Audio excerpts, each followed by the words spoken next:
নমস্কার, আমার চ্যানেলে আপনাদের স্বাগত জানাই। তো আজকের নতুন একটা ভিডিও নিয়ে এসেছি, নতুন একটা টপিক নিয়ে আলোচনা করার জন্য। আচ্ছা, আপনি কি কোনো প্রাইভেট কোম্পানিতে কাজ করেন? আপনার প্রত্যেক মাসের স্যালারিটা কি ঠিকঠাক পাচ্ছেন, নাকি স্যালারি থেকে কিছু টাকা কোম্পানি প্রত্যেক মাসেই চুরি করে নিচ্ছে? বেসরকারি কোম্পানিগুলোতে আমরা কি কৃতদাসে পরিণত হয়েছি? 8 ঘন্টার ডিউটি সরকার বলছে, কিন্তু করিয়ে নিচ্ছে 10 ঘন্টা, না তো 11 ঘন্টা।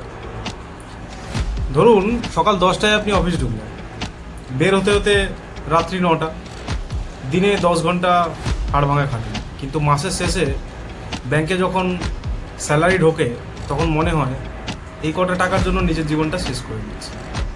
তারপর ধরুন যদি বসকে গিয়ে বলেন, স্যার একটু ওভার টাইমটা পেলে ভালো হতো, অমনি উত্তর আসবে, পছন্দ না হলে কাজ ছেড়ে দাও, রেজিগনেশন দিয়ে দাও, কাল থেকে আর আসতে হবে। আজকের এই ভিডিওটা কোনো মোটিভেশনাল স্পিচ না। আজকের এই ভিডিওটার মাধ্যমে আমি বর্তমান ভারতবর্ষের যে প্রাইভেট কোম্পানিগুলো আমাদের উপর প্রতিনিয়ত জুলুম করে যাচ্ছে তার বিস্তারিত বিবরণ। সরকারের গাইডলাইন্স না মেনে নিজেদের ইচ্ছে খুশি মতো স্বেচ্ছাচারিত করবার যে নতুন একটা ট্রেন্ড শুরু হয়েছে, তো সেটা নিয়ে কথা বলাটা খুব দরকার মনে হয়। গত কয়েকদিন ধরে হাওড়া এরিয়াতে, ধুলাগড় আপ টু হাওড়া, যেটুকু পশ্চিমবঙ্গের ইন্ডাস্ট্রিয়াল কিছুটা বেঁচে আছে, সেখানে অনেক জায়গাতেই অনেক কোম্পানিতে, নামকরা কোম্পানি যাদের কর্মী শ্রমিকরা স্ট্রাইক করতে বসছে, এরকম কিছু ভিডিও আপনাদের সামনে হয়তো গত কয়েকদিনের মধ্যে অনেক এসছে। তো যাই হোক, আজকের এই ভিডিওটাতে আমি আলোচনা করতে চলেছি 2026-এর নতুন শ্রম আইন সম্পর্কে। তো কি বলছে আইনে এবং সরকার, আর বাস্তবে কি ঘটছে আমাদের সঙ্গে। তো চলুন সেই জায়গাটা একটুখানি আলোচনা করি। আজকের হিসেব করে দেখি একবার, প্রতি মাসে আপনার পকেট থেকে ঠিক কত হাজার টাকা কোম্পানি চুরি করে নিজের প্রফিটে বসাচ্ছে। নতুন শ্রম আইনের ডিউটি ও ওভারটাইমের নিয়ম। আমরা স্বাভাবিকভাবে চাকরি করা মানে বুঝি বসের গোলামি করা বা চাকরগিরি করা, কিন্তু আইনে তা বলে না। ভারতের লেবার আইন অনুযায়ী আপনি স্বাভাবিক দিনে 8 ঘন্টা, সর্বোচ্চ 9 ঘন্টা ডিউটি করতে পারেন, উইথ লাঞ্চ, 1 ঘন্টা লাঞ্চ নেই, এবং সপ্তাহে 48 ঘন্টা। এর থেকে 1 মিনিটও যদি আপনি বেশি কাজ করেন সেটা আপনার ওভার টাইমের মধ্যে পড়ে, আর এটা কোম্পানি আপনাকে দিতে বাধ্য। এবং এই ওভার টাইমের যে রেটটা হয় সেটা ডবল হারে। হ্যাঁ, ঠিকই শুনছেন, ডবল হারে। বাস্তব উদাহরণ ও একটা লাইভ ক্যালকুলেশন যদি করুন, তাহলে আমরা কি দেখতে পাবো। ধরুন আপনার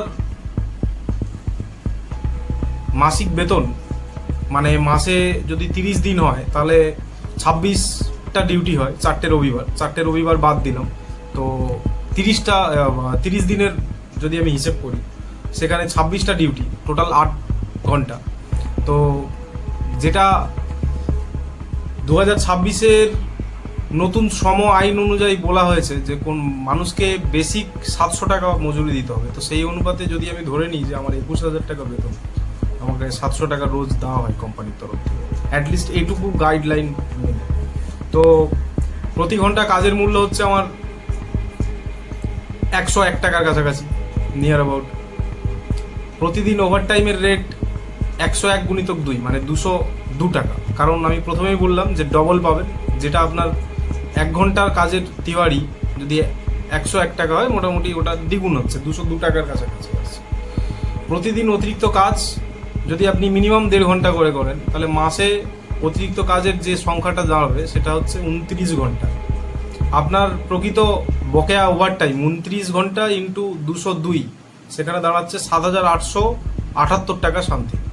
তার মানে আইন মেনে হিসেব করলে যে কর্মী একটা প্রাইভেট কোম্পানিতে পশ্চিমবঙ্গে এবং ভারতবর্ষের বুকে আজকের free structure, basic fix structure, skilled labour বা সেমি স্কিল্ড লেবার বা আনস্কিল্ড লেবার তাদেরকে দিয়ে যাচ্ছে মিনিমাম বেসিক যেটা শুরু হচ্ছে।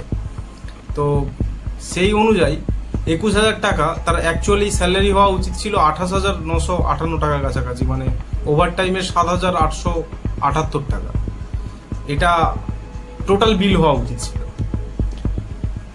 এবারে যখন আপনি এই কথাটা কখনো এইচআরকে বা আপনার বসকে বলতে যাবেন, তখন আপনাকে হয়তো একটা কথা বলতে পারে যে আপনি যে কোনো ধরুন লজিস্টিক কোম্পানি বা কোনো অটোমোবাইল কোম্পানি বা কোনো একটা এমএনসি কোম্পানি বা নর্মাল কোনো প্রাইভেট লিমিটেড কোম্পানিতে কাজ করছেন, সেখানে যদি আপনি একটুখানি ম্যানেজার বা সুপারভাইজার বা এরকম কোনো পদে আপনি থাকেন, তাহলে আপনাকে ওটাই বলা হবে যে এগুলো তো ম্যানেজমেন্টের, তো এগুলোর জন্য কোনো ওভারটাইম হয় না। এটা একদম ভুল, আইনে এরকম কিছু বলা নেই।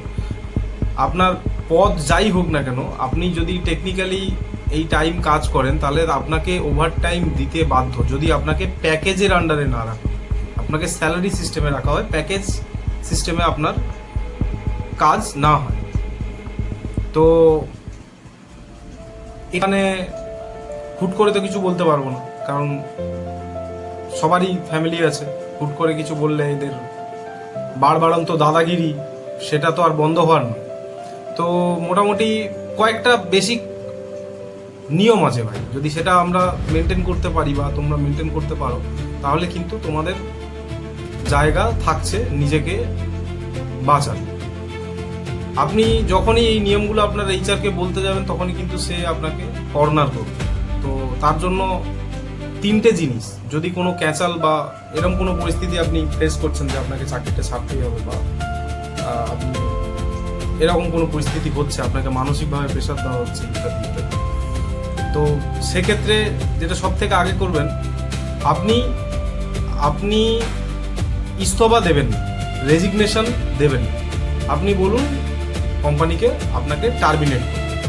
এখানে সব থেকে মজার ব্যাপার এটাই যে ওরা আপনাকে প্রেশার দেবে রেজিগনেশন দেওয়ার জন্য, কারণ তাতে আপনি বলবেন যে ওরা বলবে যে আমি স্বেচ্ছায় আপনি চাকরি ছেড়ে দিয়েছেন, এবং সেখানে ওদের কেউ যদি স্বেচ্ছায় চাকরি ছেড়ে দেয়, সেখানে তো আর কোম্পানির কিছু করার থাকে না, এবং এখানে এই বিষয়টা শেষ হয়ে যায়। কিন্তু আপনাকে যদি টার্মিনেট করা হয়, তাহলে সেক্ষেত্রে আপনাকে কারণ দেখাতে হবে এবং শোকজ লেটার থাকতে হবে, যেটার এক্সপ্লেনেশন দিতে হবে কোম্পানিকে কেন আপনাকে বের করে দেওয়া হচ্ছে, সেটার জন্য জবাবদিহি করতে হতে পারে। যদি আপনি এটা নিয়ে কোনো আইনি লড়াই লড়তে যান, সেক্ষেত্রে আপনাকে এটা কিন্তু অনেক ক্ষেত্রে সাহায্য করবে। 2 নম্বর হচ্ছে অ্যাপয়েন্টমেন্ট লেটার যদি আপনার কাছে না থাকে, ঠিক আছে, তাহলে সেক্ষেত্রে আপনি কি করবেন? আপনি সেক্ষেত্রে যেটা করতে পারেন, আপনার আইডি কার্ড, গত 1 বছরের যে ব্যাংক স্টেটমেন্ট, আপনার ব্যাংকে স্যালারি এসছে সেই ব্যাংকের স্টেটমেন্ট, কটার থেকে কটা পর্যন্ত কাজ করেছেন, অ্যাটেন্ডেন্সের রেকর্ড, যতটা সম্ভব আপনাকে রাখতে হবে।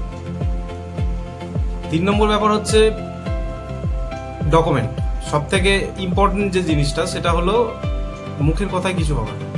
আপনি যদি ধরুন এরকম কোনো ঘটনা ঘটেছে, আপনি বলেছেন এবং তার পরিপ্রেক্ষিতে আপনাকে প্রেসারাইজ করা হচ্ছে যে আপনি কাজ ছেড়ে দিন বা এরকম কিছু, তো সেক্ষেত্রে আপনি এটার একটা ডিটেলস লিখলেন যে স্যার আমি আপনাকে ওভারটাইম নিয়ে আলোচনা করতে বলেছিলাম, তাতে আপনি আমাকে ইস্তফা দেওয়ার জন্য প্রেসার দিচ্ছেন। যাই হোক, আমার আর কিছু করার নেই, আমি যদি আমাকে এরকম প্রেসারাইজ করা হয়, তাহলে আমি আইনি সাহায্য নেওয়ার জন্য সাহায্য চাইব, এটাই ব্যাপার। এবং সেক্ষেত্রে এটা কিন্তু আপনার যথেষ্ট বড় একটা প্রমাণ হতে পারে এবং আপনাকে হেল্প করবে আগামী দিনে আপনার কেসটাকে আগে নিয়ে যাওয়া। ভবিষ্যতের কৌশল বা কিছু স্ট্র্যাটেজি আমাদের মাথায় রাখা উচিত, যেহেতু আমরা ফ্যামিলি ম্যান, আমাদের সবার উপর একটা বাড়ির দায়িত্ব আছে, কারণ বেসিক যেগুলো থাকে সেই জিনিসগুলো যেহেতু আছে, তাই আমাদের অনেক সাবধানে কাজকর্ম কিন্তু করতে হবে। তো যতদিন আপনি অন্য কোথাও কমফোর্টেবলি চাকরি একটা না পাচ্ছেন, ততদিন পর্যন্ত কাজে কোনো গাফিলতি করবেন না, তাতে কিন্তু ওরা এইটা দেখিয়ে আপনাকে কাজ থেকে বের করে দিতে পারে। তলে তলে আপনি আপনার যে ফিল্ডে আছেন বা যা করছেন, সেখান থেকে আপনি কোনো কমফোর্টেবল সেকেন্ড কোনো জায়গায় জব দেখুন এবং সিভি পাঠান, চেষ্টা করুন যাতে নতুন কিছু পাওয়ার যায় এবং আপনার সমস্যাটার সমাধান হতে পারে। যদি দেখেন যে দেওয়ালে পিঠ থেকে গেছে, তাহলে ভারতবর্ষের যে সম আইনের হেল্পলাইন নাম্বার আছে 14422, এতে কল করুন, অথবা আপনার যে এরিয়াতে অফিস আছে সেখানকার যে অ্যাসিস্ট্যান্ট লেবার কমিশন আছে ALC অফিসে গিয়ে লিখিত দরখাস্ত জানাতে পারেন। মনে রাখবেন, আপনি কোম্পানিতে যে হাড় ভাঙা খাটুনি খেটে মরছেন, তার থেকে কোটি কোটি টাকা ইনকাম করছে আপনার কোম্পানি।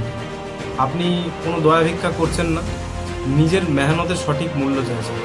কোম্পানি বড় হতে পারে, কিন্তু দেশের আইন তার থেকেও বড়। আপনার অফিসে দৈনিক কত ঘন্টা কাজ করেন এবং ঠিক কত টাকা ওভারটাইম পাচ্ছেন, তা নিচে কমেন্ট করার জন্য অনুরোধ রইল, আপনার শহরের নাম এবং কোম্পানির নাম সহ। আর এই ভিডিওটি শুধু নিজের কাছে রাখবেন না, আপনার আশেপাশে অফিসে হোয়াটসঅ্যাপ গ্রুপে এবং কর্মীদের সঙ্গে শেয়ার করে দিন, কারণ ঐক্যবদ্ধ কর্মচারীদের সামনে ম্যানেজমেন্ট মাথা নত করতে বাধ্য হয়। এই ভিডিওটি শেয়ার করুন যাতে সরকারের কানে কথাগুলি পৌঁছায়। কমেন্টে জানান আপনার কোম্পানির নাম, আপনার সঙ্গে কি কি অপরাধ অন্যায় হয়েছে। আমরা কি শুধুই যন্ত্র, নাকি আমাদেরও বাঁচার অধিকার আছে সম্মানের সঙ্গে? ভিডিওটি ভালো লাগলে অবশ্যই চ্যানেলটি সাবস্ক্রাইব করুন। এই লড়াইয়ে পাশে থাকার জন্য আপনাদের অনুরোধ রইল। আপনার একটা লাইক, সাবস্ক্রাইব এবং কমেন্ট আমাকে এরকম আরও ভিডিও বানানোর জন্য উৎসাহ দেয়। পরের ভিডিওতে আমি দেখাবো কিভাবে আপনার কাছে অ্যাপয়েন্টমেন্ট লেটার না থাকলেও আপনি লড়াই করতে পারেন, আপনার অধিকার ছিনিয়ে নিতে পারেন। সাথে থাকুন, জেগে ওঠুন। মনে রাখবেন, মেরুদণ্ড বিক্রি নেই। দেখা হচ্ছে পরের কোনো এক্সক্লুসিভ ভিডিওতে। সচেতন থাকুন, সুরক্ষিত থাকুন, আতঙ্কিত হন। জয় হিন্দ, বন্দে মাতরম।